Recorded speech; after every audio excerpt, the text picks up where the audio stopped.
हमारे देश का जो मिडिल क्लास है वो हमेशा फाइनेंशियल क्राइसिस में रहता है। एक मिडिल क्लास आदमी के पास काफ़ी सारा कर्जा रहता है, जगह जगह से, अपने दोस्तों से, अपने रिश्तेदारों से छोटे छोटे कर्जे, गाड़ी के लिए कर्जा, मकान के लिए कर्जा। इसकी वजह से क्या है कि हमेशा मिडिल क्लास हमेशा कर्जे का बोझ का मारा एक बेचारा, तरह तरह का क्रेडिट कार्ड के कर्जे, ईएमआई का कर्जे, और इसके बाद इनकम इतनी होती नहीं है, आमदनी अठन्नी और खर्चा रुपया, और किस तरीके से ये फाइनेंशियल मिसमैनेजमेंट में फंसते चले जाते हैं और एक बहुत बड़े स्ट्रेस का शिकार हो जाते हैं। मैं स्टेप बाय स्टेप आपको बताता हूँ कि एक मिडिल क्लास का फाइनेंशियल मिस्टेक क्या है। दिसंबर 2023 तक भारत के मिडिल क्लास ने 1,23,00,000 का कर्जा क्रेडिट कार्ड के अगेंस्ट लिया। 98% क्रेडिट कार्ड के होल्डर मिडिल क्लास के हैं और तकरीबन 36 लाख लोगों ने होम लोन लिया हुआ है। वैसे तो मिडिल क्लास के पास पैसे नहीं हैं और यह सब डाटा और स्टेटस देखकर लगता है कि काफी पैसा खर्च किया जा रहा है। और अगर हेल्थ इंश्योरेंस के बात करूं तो पहले सिर्फ 18% लोगों के पास हेल्थ इंश्योरेंस था, बट कोविड के बाद थोड़ी इसकी आंकड़ा में वृद्धि हुई है। बहुत लोगों की इसके बारे में जानकारी बढ़ी तो 37% तक बढ़ के हुआ है। एक बात समझ में नहीं आती है कि हेल्थ को छोड़, सेविंग को छोड़कर सब कुछ में पैसे खर्च किए जा रहे हैं और यहीं से शुरू होती है उनकी गलतियां। अब होता क्या है, अगर घर में कोई बीमार पड़ जाए तो आज के टाइम में हॉस्पिटलाइज कितनी महंगी है। कोई भी बड़ा खर्चा घर पर पड़ जाए तो कर्ज ले लो, शादी करनी है तो कर्ज ले लो, हॉस्पिटलाइज करनी है तो कर्ज ले लो, क्योंकि दुनिया को दिखाना है, समाज को दिखाना है। लोग क्या कहेंगे, ये सबसे बड़ी रोग है। अगर बच्चे के अच्छे एजुकेशन देने की बात आए तो मिडिल क्लास कर्जे ले लेते हैं। यहाँ तक मैंने देखा है लोग छुट्टी, वेकेशन एंजॉय करने के लिए भी कर्ज ले लेते हैं और अगर एक साथ कर्ज ना मिले तो ईएमआई पर वेकेशन चले जाते हैं। जब ये सारी चीजें चल रही है तो फाइनेंशियल मिसमैनेजमेंट का होना तो लाजमी है। तो आज इस वीडियो के जरिए मिडिल क्लास की ऐसी मिस्टेक, जी हाँ ऐसी मिस्टेक बताऊंगा जो फाइनेंशियल मिस्टेक वे लगातार करते हैं और जिसकी वजह से वे हमेशा टाइट रहते हैं और एक स्ट्रेस से भरी हुई जिंदगी को गुजार रहे होते हैं। मिस्टेक नंबर 1, ये जो मिडिल क्लास के लोगों को क्रेडिट कार्ड लेने की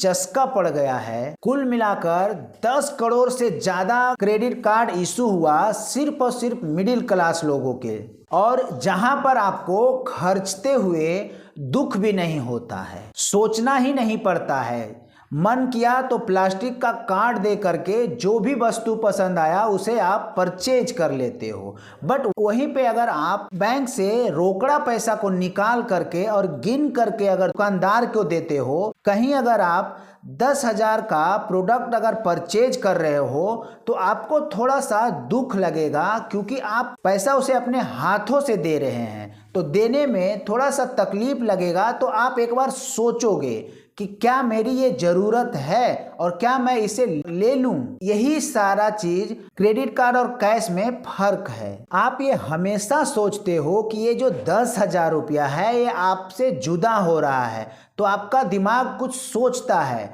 तो आप वहां पे सतर्क हो जाते हो। बट वहीं पे क्रेडिट कार्ड में ऐसा कुछ फीलिंग नहीं होता है, झट से आप कार्ड देकर स्वाइप कर देते हो और खर्च कर डालते हो। अब सवाल यह पैदा होता है कि क्या क्रेडिट कार्ड सही है या गलत। क्रेडिट कार्ड सही है अगर आप उनका विदिन टू क्रेडिट पीरियड अगर आप पेमेंट कर देते हो, तब तो इससे बढ़िया कोई चीज ही नहीं है। अगर आपको 35 से 45 दिन तक कंपनी अगर आपको उधार देती है, आप पे कोई भी चार्ज नहीं लगेगा।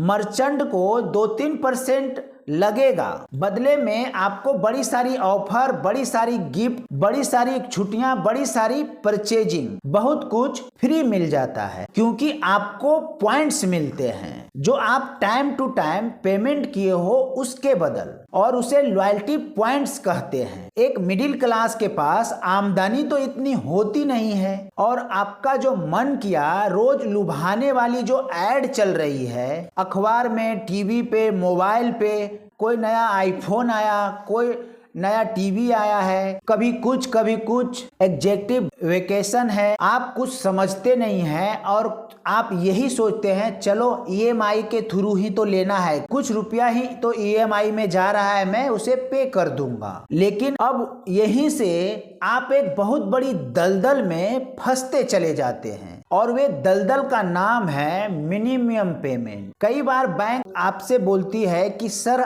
आप पूरा पेमेंट नहीं कर पा रहे हो, तो वे मिनिमम पेमेंट आप कर सकते हो, और आप नहीं जानते हो कि आप मिनिमम पेमेंट करके कितना बड़ा गलती कर रहे हो और खुद को दलदल में फंसा रहे हो। मिनिमम पेमेंट एक ऐसा जाल है जिससे आप निकल नहीं पाओगे। मिनिमम पेमेंट में आप बहुत थोड़ा अमाउंट चुकता कर रहे हो, बाकी 90-95% पर आप ब्याज दे रहे हो, और अगर आप ब्याज सुनोगे तो आपके होश उड़ जाएंगे। पता होते हुए भी फिलहाल आप अपने आंखें बंद कर लेते हो, कबूतर की तरह कि बिल्ली अभी दूर है। आप 40% ब्याज भर रहे हैं, जी हाँ 40%, तकरीबन +3% मंथली। इस ब्याज के चलते आप जिंदगी भर कर्ज मुक्त नहीं हो सकते। तो ध्यान कीजिए, क्रेडिट कार्ड लीजिए, होना भी चाहिए, होना जरूरी भी है, बट यूज आपको बहुत ही सोच समझ के करना है, लिमिट में रह के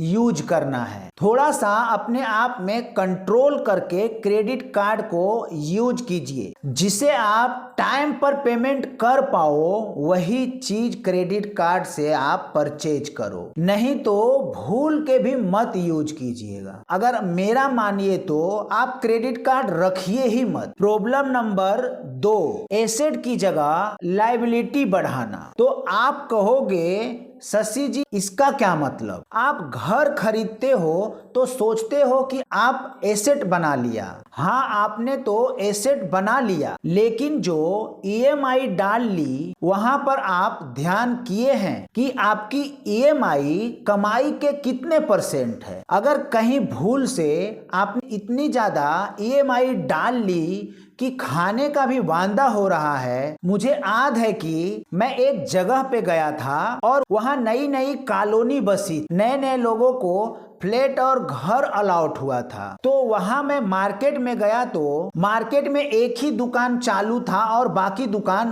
बंद था, और वो भी दुकान थी सिर्फ और सिर्फ ग्रोसरी की और डेयरी, अंडे, ब्रेड। मैंने कहा भाई ये क्या बात है, यहाँ सारी दुकानें क्यों बंद है? तो उसने कहा कि लोग ने इतने होम लोन ले लिया है कि आज अपने खाने पे भी और बाकी चीजों पे भी कटौती करते हैं, सिर्फ ब्रेड, अंडे और इनमें ही गुजारा करते। तो यह हालात पहुंच जाती है जब आप इस हिसाब से लोन ले लेते हो। आप अपने खाने पीने में भी कंप्रोमाइज करना स्टार्ट कर देते हो ताकि आप उस ईएमआई को भर सको। तो वैसा घर लेना क्या जरूरी है? अपने खाने का कटौती करके आप ईएमआई भर पा रहे हो, तो वैसा घर भी कोई काम का नहीं है। उससे भला तो आप कहीं रेंट पे रह लो ताकि आप सुखी से खा पी तो सको। बट हमारे मिडिल क्लास जो हैं वो दिखावे के चक्कर में बड़ी बड़ी अपार्टमेंट में अपने घर को बुक तो कर लेते हैं, अपने गहने को गिरवी रख करके,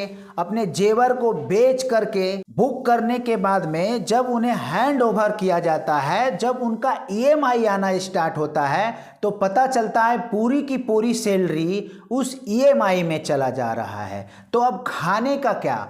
और वैसे भी 20 से 25 साल का लोन लेके बैठ जाते हैं, तो उस टाइम में अगर नौकरी पे भी कुछ प्रॉब्लम आ जाए तो भी प्रॉब्लम ही प्रॉब्लम है। आप समझते हैं कि घर आपका एसेट है, जी एसेट है, बढ़ जाता है कई बार करोड़ों रुपये, लेकिन उसके अंदर किस टाइम पे आप उस घर को खरीद रहे हैं। अगर मार्केट के टॉप पे खरीद रहे हैं और अगले 51 साल आपकी प्रॉपर्टी आपकी एप्रिसिएशन नहीं होती तो आप फंस गए। फाइनेंस फ्रीडम क्या है? फाइनेंस फ्रीडम वे है कि आप रोज सुबह पैसे के लिए ना उठ काम कीजिए, क्योंकि आपको काम करने का शौक है, इसके लिए नहीं कि आप पैसा कमाने के लिए काम करें। पैसा तो आपको हर महीने SWP से आ रहा है, आपके पैसिव इनकम जो आपके एसेट्स हैं। दोस्तों, life mistake of middle class, इससे अगर बच के चलेंगे अच्छी वेल मैनेज फाइनेंशियल जिंदगी जिएंगे और वही चीज आप अपने बच्चों को भी सिखाएंगे, तो ही आपके परिवार में हमेशा के हमेशा खुशहाली बनी रहेगी। वीडियो अगर अच्छा लगा हो तो बेल आइकन दबाओ, शेयर करो अपने लोगों, अपने दोस्तों, अपने रिश्तेदारों को, क्योंकि यह जो भी मैं वीडियो ला रहा हूं बहुत ही इंपॉर्टेंट वीडियो है। ये सब वीडियो देख करके अगर आपको कुछ भी सीखने को मिला तो आप जरूर से जरूर शेयर कीजिएगा। वीडियो में लास्ट तक बने रहने के लिए आप सभी को बहुत बहुत धन्यवाद।